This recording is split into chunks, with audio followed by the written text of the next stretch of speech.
Halo teman-teman semua. Jadi di sini kita mau pendahuluan dulu ya tentang salah satu mata kuliah yaitu kimia analitik. Kita mulai dulu. Nah, apa itu kimia analitik ya? Nanti kita bahas pengertiannya. Jadi di sini kita ada beberapa pernyataan atau kasus ya di sini ya. Yang pertama itu tanaman bunga Mirabilis jalapa atau bunga pukul 4 itu dapat berpotensi sebagai antimikroba. Ini bunganya di sebelah kanan nih. Terus yang kedua, krim pemutih merek ABC diduga mengandung merkuri yang dapat membahayakan tubuh. Nah, ini contohnya ini ya. Terus yang ketiga, diduga tercemar limbah, warna air sungai di Cirebon itu berubah menjadi pink. Nah, gimana cara membuktikan pernyataan ini gitu? Ini contohnya. Nah, salah satu ilmu yang dapat digunakan untuk membuktikan pernyataan-pernyataan tadi itu sebagai antimikroba atau dia mengandung merkuri atau tidak dalam kosmetik, kemudian apa yang terkandung di dalam sungai ini gitu, itu bisa dijustifikasi atau disimpulkan ya menggunakan salah satu ilmu yaitu ilmu kimia analitik ya. Jadi pengertiannya kimia analitik adalah ilmu kimia yang mendasari pemisahan-pemisahan dari analisa atau bahan. Nah, tujuannya itu untuk menentukan, setelah dipisah untuk menentukan susunan bahan baik secara kualitatif maupun secara kuantitatif ya. Kalau secara kualitatif berarti ada atau tidak. Kalau misalnya secara kuantitatif itu berapa jumlahnya dari setiap bahan-bahan tersebut dari suatu campuran, teman-teman, seperti kayak gitu ya. Ini mungkin sekedar mengingat ya. Jadi kimia analitik itu adalah bagian dari analisis kimia deh ya, analisis kimia. Jadi analisis kimia itu ada 3, analisis kualitatif untuk menentukan ada atau tidaknya suatu materi dalam suatu campuran, teman-teman. Kemudian analisis kuantitatif itu menentukan seberapa banyak si materi tersebut atau bahan tersebut dalam suatu campuran itu ya. Kemudian analisis struktur untuk menentukan bagaimana struktur dari bahan atau materi tersebut ya. Nah, berdasarkan senyawa yang dianalisis, analisis kimia itu ada 2, analisis senyawa organik yaitu untuk senyawa hidrokarbon ya di sini berarti. Senyawa hidrokarbon. Senyawa organik itu biasanya mineral atau selain dari senyawa tadi ya, senyawa organik yaitu senyawa selain senyawa hidrokarbon ya. Gitu.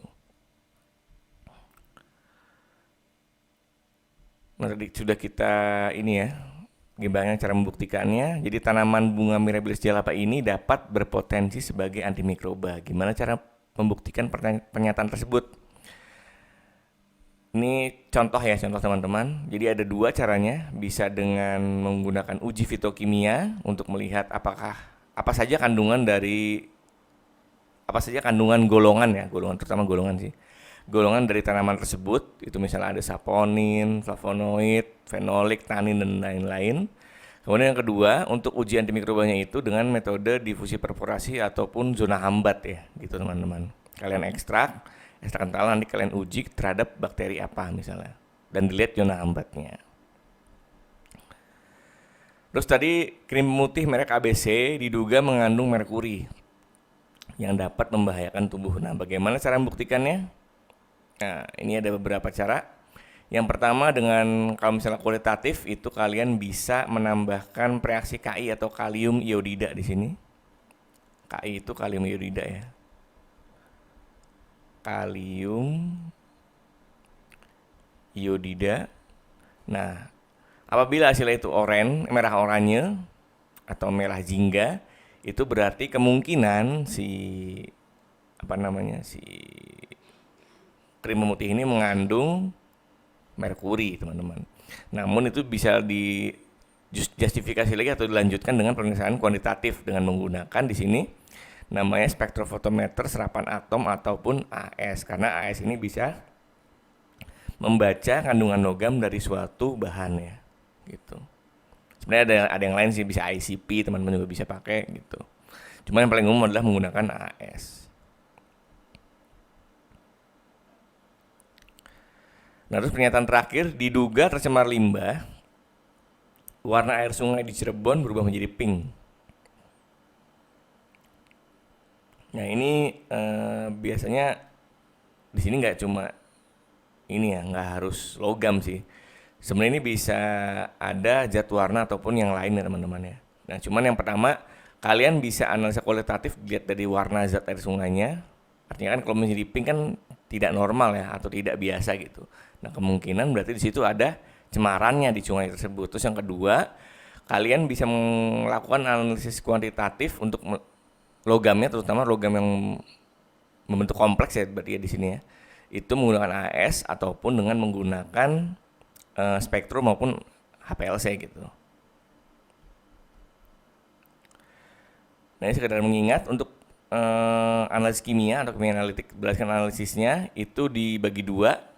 Ada analisis konvensional yaitu berdasarkan reaksi kimia, dan analisis modern yaitu berdasarkan pada pengukuran senyawa dengan menggunakan instrumentasi atau sinyal-sinyal listrik teman-teman. Nah, contohnya kalau yang klasik itu ada volumetri atau titrasi ya di sini ya, titrimetri dan gravimetri. Berarti yang ini berdasarkan volume, yang ini berdasarkan berat ya. Nah, pada volumetri besaran volume zat-zat yang bereaksi merupakan besaran yang diukur, sedangkan pada gravimetri besaran yang diukur adalah massa dari zat-zat yang sudah ditimbang teman-teman. Nah, contoh analisis modern atau instrumental itu tadi sudah dibahas juga ya, ada UV-Vis, AS, IR, HPLC, ada GC juga ya, dan lain-lain gitu. Ini kalau berdasarkan jumlah sampelnya ada analisis makro, semi mikro, mikro, dan juga ultra mikro. Kalau misalnya makro itu massa sampelnya lebih dari 0,1 gram, kalau semi mikro itu 0,1 sampai 0,01. Kalau mikro itu 0,01 sampai 0,001. Kalau misalnya ultra mikro ataupun submikro ya, itu massa sampelnya itu kurang dari 0,001 teman-teman. Kemudian berdasarkan ukuran analit itu ada analisis utama itu massa sampelnya lebih dari 0,1%. Kemudian ada minor itu 0,1 sampai 0,01, ada mikro 0,01 sampai 0,001, ada ultra mikro itu massa sampelnya kurang dari 0,001. Nah, ini ada beberapa satuan konsentrasi yang biasa digunakan dalam analisis farmasi atau kimia analitik ya. Ada mol itu adalah berat zat, dalam satunya gram. Per berat molekul bisa AR atau relatif maupun MR ya, masih relatif ya. Kemudian ada molaritas, itu mol zat terlarut satunya mol per volume larutan satunya liter gitu. Terus ada molalitas yang pakai L, M kecil dia lambangnya. Itu mol zat terlarut satunya mol sama. Nah, bedanya di sini teman-teman. Kalau di sini adalah volume larutan ya. Di sini adalah berat pelarut, satunya adalah kilo ya. Di situ. Terus kemudian ada persen berat B per V, itu dalam berarti zat terlarut 100 dalam 100 mili larutan ya. Berarti dalam satuan gram per 100 mili larutan. Kemudian ada persen volume, tadi bedanya kalau di sini berat zat terlarut ya, kalau di sini adalah volume zat terlarut per 100 mili larutan ya di situ ya. Terus yang terakhir adalah fraksi mol. Fraksi mol itu adalah mol zat terlarut per mol zat terlarut ditambah dengan mol pelarutnya. Oh, ada lagi nih, ppm. ppm itu adalah berat zat terlarut dalam satuan miligram per volume larutan dalam satuan liter. Ini adalah ppmv teman-teman ya. Dan di sini adalah ppmb ya. Jadi bedanya di sini nih, di sini yang kilogram, di sini yang liter. Nah, yang terakhir adalah ppb. ppb itu berat zat terlarut dalam satuan mikrogram per volume larutan dalam satuan liter. Gitu. Jadi lebih kecil lagi. Nah, di sini kita ada soal sedikit. Jadi suatu infus yang mengandung 0,95 satunya B per V NaCl dalam air dan diuji kandungan Na-nya sehingga dapat ditentukan dengan fotometri nyala. Nah, terus kemudian ubah konsentrasi senyawa NaCl tersebut dalam yang pertama adalah molaritas, M besar, molalitas, M kecil, ppm, ppb, dan juga fraksi mol. Kita hitung dulu dari molaritas ya. Molaritas itu rumusnya tadi adalah mol zat larut ya berarti ya teman-teman ya, dibagi dengan volume larutannya, V larutan, dalam satuan liter. Nah, untuk mencari mol ini, pertama kita cari dulu lah di sini berapa mol nih berarti nih. Nah, mol itu tadi sudah kita bahas, rumusnya adalah gram zat larut berarti dibagi dengan mr zat larut tersebut gitu. Di sini ingat kalau misalnya dia persen itu adalah gram dibagi dengan 100 mili ataupun gram ya. Nah, di sini berarti kalau 0,95 liter teman-teman, di sini 0,95 liter 0,95% itu dia berarti mengandung 0,95 gram NaCl dalam 100 mili larutan. Artinya bisa kita bisa kita cari. Berarti gramnya itu adalah 0,95 gram.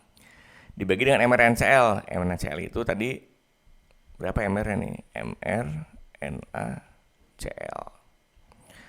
NaCl itu atomnya apa aja di dalamnya? Ada Na ditambah Cl ya. Ini berarti ARNA ditambah ArCl. ARNA itu adalah 23 gram per mol ditambah dengan 35,5. Berarti totalnya adalah 58,5 ya. 58,5 gram per mol. Ini adalah mR dari NaCl. Nah, berarti 0,95 dibagi dengan 58 gram per mol ya. Berapa hasilnya?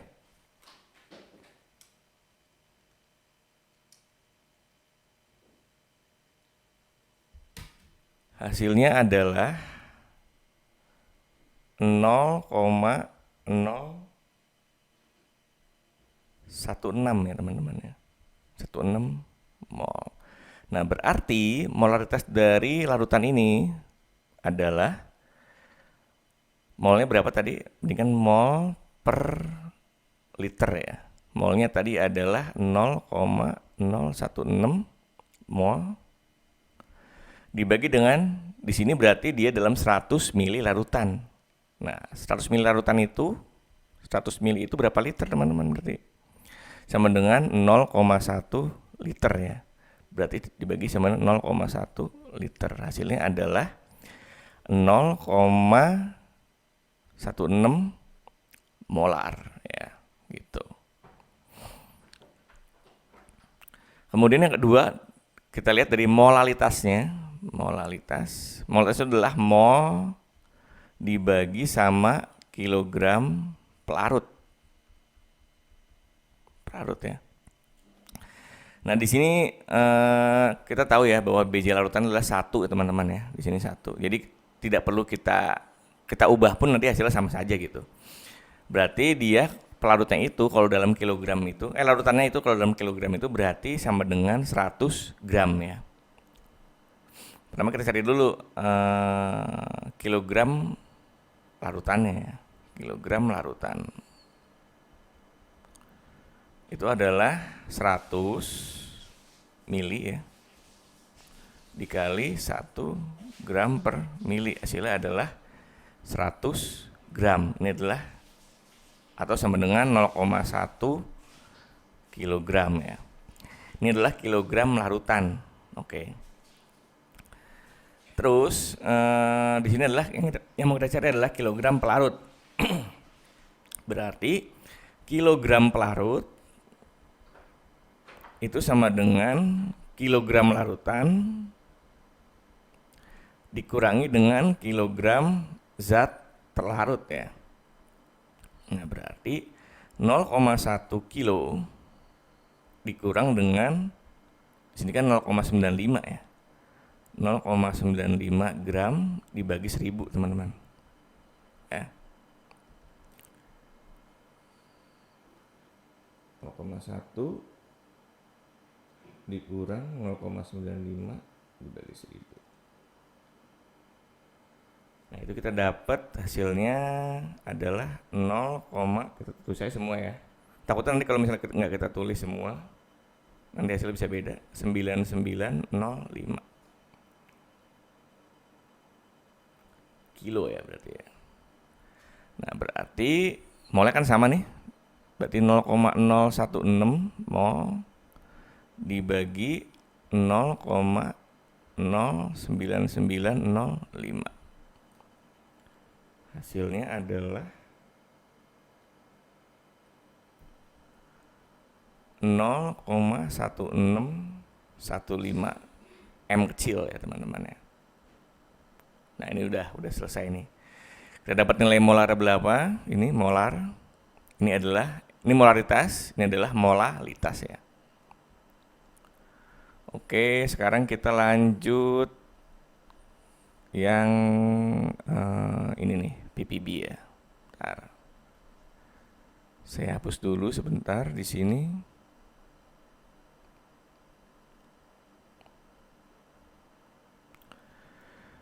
ppm itu adalah dia miligram zat terlarut ya. Zat terlarut dibagi dengan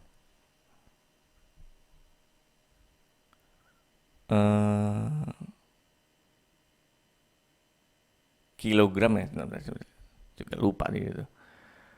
Dibagi dengan berat larutan ya, soalnya. Bagi dengan berat larutan dalam satuan, di sini kita ambil kilo aja deh. Kilo aja. Nah, tadi miligram zat terlarutnya adalah, kalau di sini kan berarti kan tadi gramnya adalah 0,95 ya. 0,95 itu gram itu sama dengan berapa miligram nih? Berarti kali 1000 kan? Berarti sama dengan 950 miligram. Berarti miligram zat terlarut adalah 950 miligram per kilogramnya adalah 0,1 kilo ya. Ini larutan teman-teman ya. Larutan. Nah, berarti ppm adalah 9500 ppm ya. Kemudian lanjut ke ppb, atau bisa kita tulis 9,5 kali 10 pangkat 3 ya, ppm. Kemudian ppb itu dia mikrogram zat terlarut dibagi dengan kilogram larutan ya. Berarti ini dikali 1000 lagi nih. Langsung aja dari sini ya. Berarti sama dengan 9,5 kali 10 pangkat 6 ppb. Nah, ini udah ketemu ya, ppm segini, ppb-nya adalah segini. ppm adalah 9500, ppb-nya adalah 9,5 juta ya. ppb-nya 9,5 juta ppb. ppm-nya adalah 9500. Nah, kalau diubah biar nggak berantakan teman-teman ya. 9,5 kali 10 pangkat 3 atau 9,5 kali 10 pangkat 6. Nah, sekarang yang terakhir adalah fraksi mol. Fraksi mol itu dia adalah fraksi mol zat terlarut, mol zat terlarut dibagi dengan mol zat terlarut ditambah mol pelarutnya. Nah, mol zat terlarutnya adalah tadi 0,16 ya, 0,16. Berarti di sini 0,16 ditambah, kita tinggal cari nih mol pelarutnya. Mol pelarutnya berarti gram H2O, dibagi dengan MrH2O ya. MrH2O itu adalah 18, teman-teman. 18 gram per mol. Dari mana? MrH2O dari 2, hanya ada 2 kan? ARH dikali 2 ditambah dengan ARO ya. Jadi 2 ditambah 16 sama dengan 18 ya, gram per mol. Nah, di sini tadi gram H2O-nya adalah 0,1 ini ya hasilnya. Ini adalah gram H2O-nya, dia dalam kilo nih, sorry, dalam kilo 0,09905 dikali 1000 dulu nih.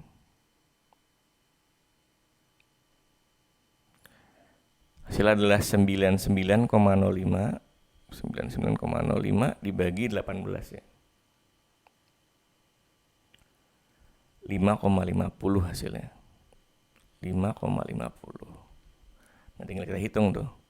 Berarti 0,16 dibagi 0,16 ditambah 5,50. Hasilnya adalah 0,0283 ya, fraksi mol ya. Nah, ini adalah fraksi mol dari larutan 0,95% NaCl ya, teman-teman.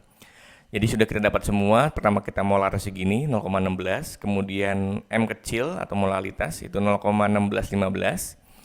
Kemudian ppm-nya adalah 9.500 ppm. Kemudian ppb itu adalah 9,5 juta ya ppb ya. Kemudian yang fraksi molnya nilainya adalah 0,0283. Oke, jadi gitu ya pembahasan kali ini. Semoga materinya bermanfaat. Terima kasih.